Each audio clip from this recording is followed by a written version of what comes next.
Hello and welcome. My name is Mark Blatstein, the physician founder of Physician Presentence Report Service. Today, I'm going to review and go over the Department of Justice. They have a healthcare fraud unit, and it's going to be for both attorneys and then also for physicians. Should you feel that your practice, or if you're an executive with the healthcare system or a large hospital system, if you feel that you've been touched by their white collar task force. And so this is my own website, Physician Prison Consultants Pre-Sentence Report Service. My phone number, 240-888-7778. I'm using two monitors now. So when I'm facing, I guess, to my right, which will be your left, it'll be for the first maybe 30 to 50% because I'll be looking at the website and then I'll be facing the camera. I believe it'll work. But let's begin. And so the first is going to be going through where a doctor in Arizona was sentenced for healthcare fraud. And so the fraudulent claims, this came up on my computer in October 24th, several days ago, where fraudulent claims, where the MD physician that billed the claims identified himself as the treating provider, when actually there was another provider, such as a nurse practitioner, social worker, unlicensed psychologist, psychology intern, or there was a wound care nurse who actually provided the service independently. And so the total loss was 3.7 million. Restitution was 1.1 million to the insurance carrier and a monetary penalty of 2.5 million. Going to the next, because I'm going to use two examples here. This came across my computer today. Doctors charged $32.7 million Medicare fraud scheme. And this is not the end of the case. And this is just the charge. The first one was actual sentencing.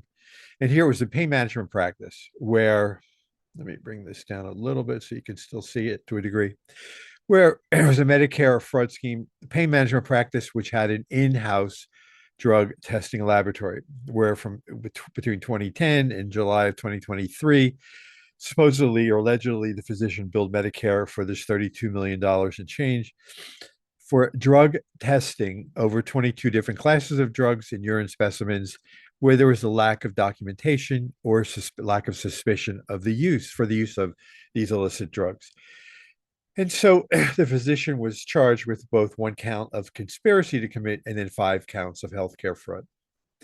And so, if you are going to be the physician, when you're reading your indictment, I mean, and I'm assuming that no doctor goes out of his way after your undergraduate school training, medical school training, years of fellowship, years of residency, to throw it all away, to do something illegal and wind up in prison. It's no one. these charges paint a dire picture, and no one can guarantee what the judge is going to do, but it definitely does not look good. So let's take a peek inside the window of the Department of Justice. And so here they have the fraud section, and this will go into the different parts of the fraud section, which I'm going to show now. Healthcare fraud unit has many, many sections. And this map grids it out from East Coast to West Coast. So I'm briefly going to touch on it. The New England's task force, where they investigate schemes involving doctors, entities in healthcare fraud, money laundering, healthcare kickbacks, financial crimes generally. But they also, it's not limited to New England. Wait a minute. Let's see here. New England, then we're going to Northeast. Here, they work to increase, let's say, fraudulent providers combating opioid crisis, which they try and dismantle the opioid diversion schemes. Opioid is a very big problem. And, the past number of years, fentanyl, this is just crazy stuff because it can kill you. And, as I become more aware of it, how it's made its way from, operating rooms into the public domain is beyond me. Rapid Response Task Force. This has multiple layers to it, but there's a national response task force. Just that the strike force's mission is to investigate, prosecute the country's largest and most complex healthcare fraud cases. It focuses on individuals and corporations, and has a significant impact on a wide variety of public and private healthcare insurance payers. They coordinate national enforcement actions of multi-jurisdictional investigations. And so they, utilize U.S. attorneys' offices across the country. And they combined all of these partnerships from civil divisions of the fraud section, consumer protection branch, attorneys' offices, Medicaid fraud control units, FBI, HHS, OIG, as well as other agencies. And so, this is a very complex unit. They have a prescription task force that born out of the Appalachian Regional Prescription Opioid Strike Force. And this is what they do specifically, where they're prosecuting white collar offenses involving prescription drugs. And this goes nationwide. They have a long arm and a long reach, and it's very specific. Midwest Strike Force, money laundering, kickbacks, complex fraud schemes. And again, it just doesn't stick to Detroit and Chicago. Gulf Coast Strike Force also deals with healthcare fraud, kickbacks, money laundering, as well as opioid. And unfortunately, opioid, it kills. It's unbelievable. And then Los Angeles, which happens to be the nation's most populous federal district with the most Medicare spending. So if you practice anywhere near this area, understand ahead of time that you're going to be under. They have a very they have a specific, and I'm not going to get this right, but they have a department of analytics where if you do anything that's outside in billing of the norm for your general area, where their computers flag your billing practices, you're going to need legal representation. This is just a brief overview, and then I'm going to get into some more specifics. This was updated in June 27th, 2024. So these are pretty crazy numbers. It may not seem like a lot unless you're one of the defendants. And so across the country, 110 federal cases, 32 districts, 35 state cases in 11 states. But there was multi-million dollar or billion-dollar cases. And I don't have the numbers here financially, but I have the numbers other places in my website. And so now we're going to get, unfortunately, if you happen to be the one sitting behind a locked door. So if this happens to be you, and if you're the attorney and your clients reach the point where they have to prepare, and hopefully they're preparing for the pre-sentence interview as soon as they meet you, because federal judges have been interviewed across the country. And if 98% of once the Department of Justice takes an interest, 98% of their cases wind up going to prison. Not all of them. And I'm not telling you not to go to trial, but understand if you go to trial, it needs to be more than a gut feeling that you're innocent.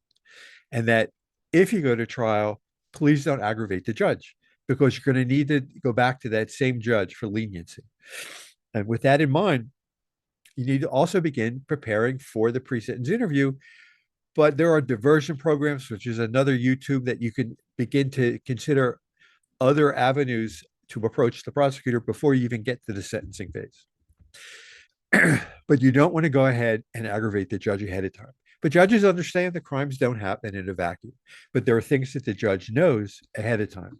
And so I'm saying this so that you become aware if you are the doctor or the CEO, the executive, because you may not be the doctor and you may be sitting on that, in that high tower as an executive of a hospital system.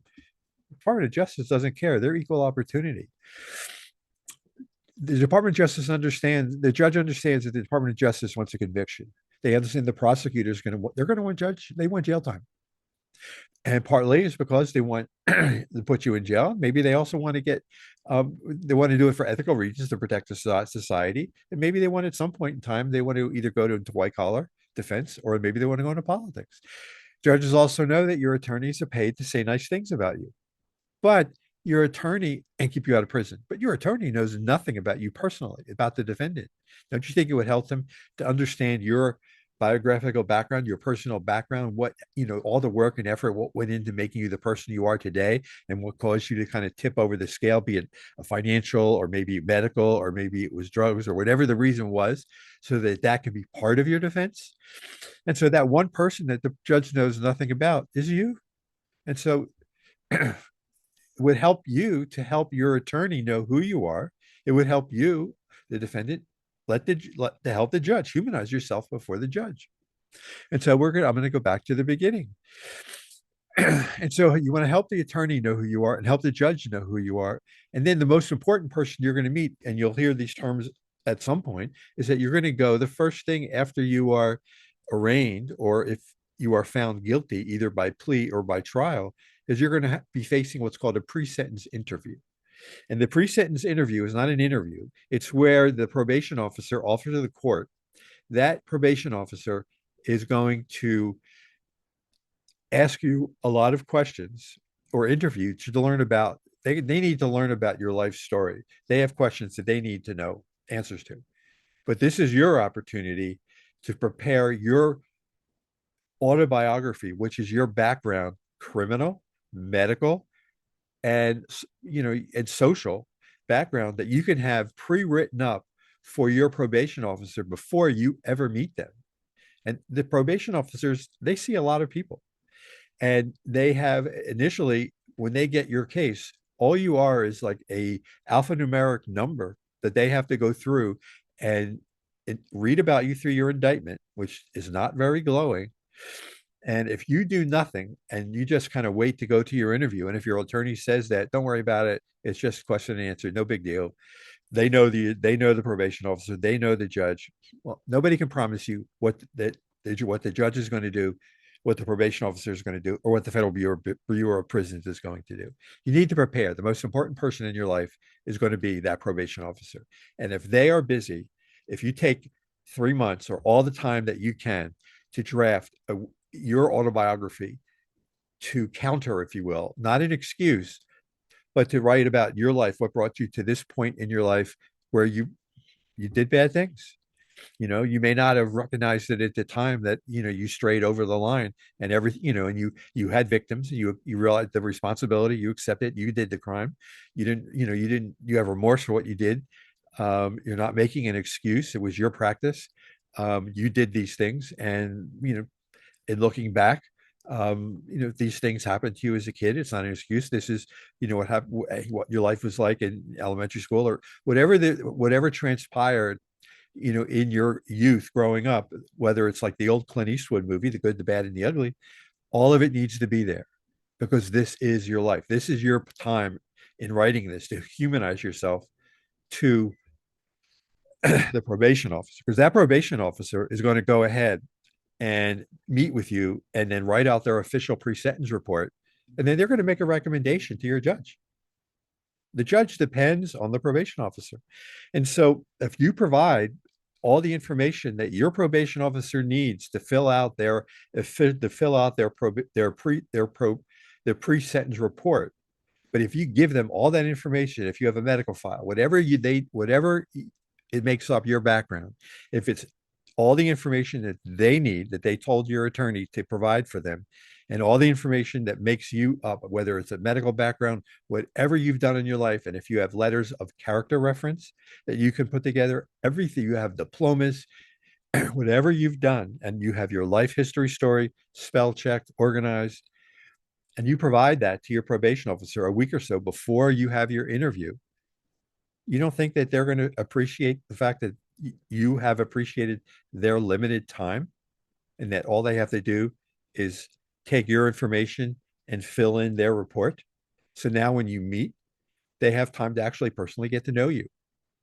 And they may come away from that meeting feeling that you're not really that horrible person that the indictment references. Then when you go ahead and meet with the judge at sentencing, they've had time to speak with your probation officer. They maybe have read your story, your autobiography, which is now officially called your personal narrative. When they have a conversation with you, that's called your allocution. You're talking from the heart.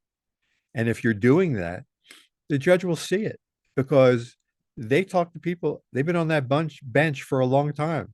And so they'll be able to tell in their heart if you're telling the truth or if you're lying to them. And so if you have any questions, I'd love to work with you. My phone number is 240-888-7778. If you're an attorney and your client is facing federal charges, you need to get them prepared for their pre-sentence interview.